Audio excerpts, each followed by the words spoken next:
नमस्कार, उत्तराखंड न्यूज में आपका बहुत बहुत स्वागत है। चलिए देखते हैं उत्तराखंड की 15 फटाफट बड़ी खबरों को। इससे पहले आप न्यूज को कहां से देख रहे हैं, कमेंट में बताना बिल्कुल न भूलें। मतदान के बाद सीएम धामी ने किया सभी का धन्यवाद, बोले हम अच्छे अंतर से जीतेंगे 5 सीटें। मतदान संपन्न होने के बाद मुख्यमंत्री पुष्कर सिंह धामी ने कहा कि भाजपा 5 सीटें जीतेगी। कांग्रेस और इंडिया गठबंधन की नफरत की दुकान पर ताला लगने की प्रक्रिया शुरू हो गई है। किसी ने काम से पहले तो किसी ने काम के बाद किया मतदान। लोकसभा चुनाव को लेकर लोगों में कतई उत्साह नहीं देखा गया। कई लोगों ने पहले घर का कामकाज निपटाया और उसके बाद मतदान किया, तो कई मतदान के बाद कामकाज में जुट गए। उमरियाना क्षेत्र में कुछ महिलाएं मवेशियों के चारा लाती दिखाई दी। उन्होंने कहा कि पहले घर के काम करेंगे, फिर मतदान करेंगे। नैनीताल सीट पर 15 साल में सबसे कम मतदान, वोट प्रतिशत कम होने के ये रहे प्रमुख कारण। नैनीताल उधम सिंह नगर संसदीय सीट पर 61.75% मतदान हुआ।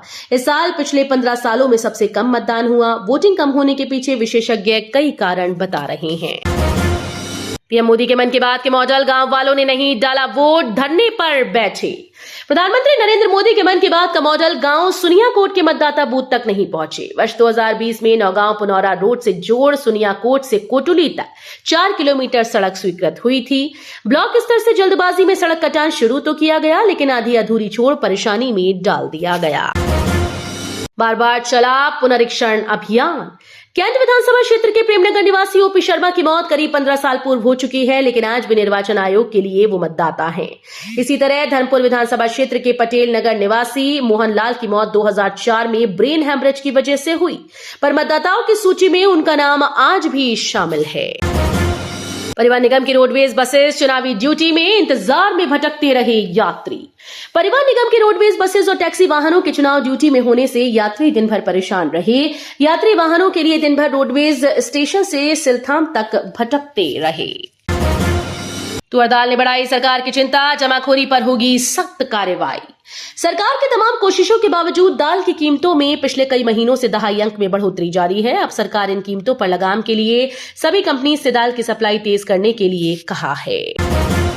बनभूलपुरा के पास बनी झोपड़ियों में लगी आग, देर रात मची चीख पुकार। घटना के वक्त सो रहे थे सभी परिवार। बनभूलपुरा में चिराग अली शाह बाबा की दरगाह के पास देर रात 15 से अधिक झोपड़ियों में आग लग गई। देखते ही देखते आग ने विकराल रूप धारण कर लिया।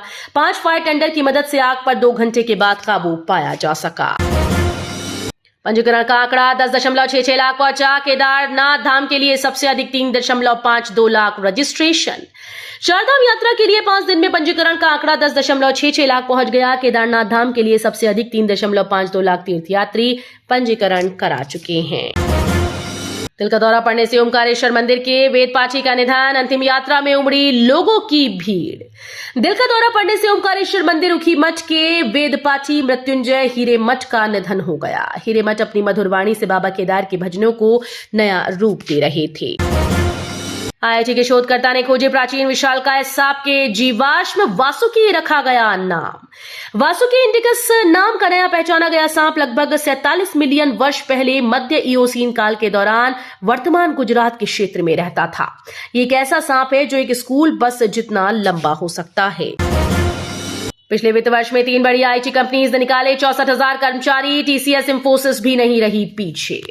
वैश्विक स्तर पर कमजोर मांग के चलते वित्त वर्ष 2023-24 में देश की 3 सबसे बड़ी सूचना प्रौद्योगिकी कंपनीज टीसीएस, इंफोसिस और विप्रो ने 64,000 कर्मचारियों को निकाला। भारत की दूसरी सबसे बड़ी आईटी सेवा निर्यातक इंफोसिस के कुल कर्मचारियों की संख्या मार्च 2024 में घटकर 3,17,240 हो गई। मोदी सरकार के नए कानूनों से सीजेआई भी खुश, बोले भारत अब बड़े बदलाव के लिए तैयार। सीजेआई डीवाई चंद्रचूड़ ने नए आपराधिक न्याय कानूनों के लागू होने को समाज के लिए एक महत्वपूर्ण क्षण बताया। डीवाई चंद्रचूड़ ने आईपीसी और सीआरपीसी और साक्ष्य अधिनियम को नए कानूनों से बदलने की खूब तारीफ की। सीजेआई ने कहा कि भारत अपनी आपराधिक न्याय प्रणाली में महत्वपूर्ण बदलाव के लिए तैयार है। अल्मोड़ा में लोकसभा चुनाव के लिए बनाए गए स्ट्रांग रूम के पास पहुंची जंगल की आग। लोकसभा चुनाव के लिए बनाए गए स्ट्रांग रूम के पास अचानक जंगल की आग पहुंच गई। धीरे धीरे आग जंगल से आईटीआई के पास पहुंचने लगी। आग की लपटें देख लोगों में दहशत हो गई।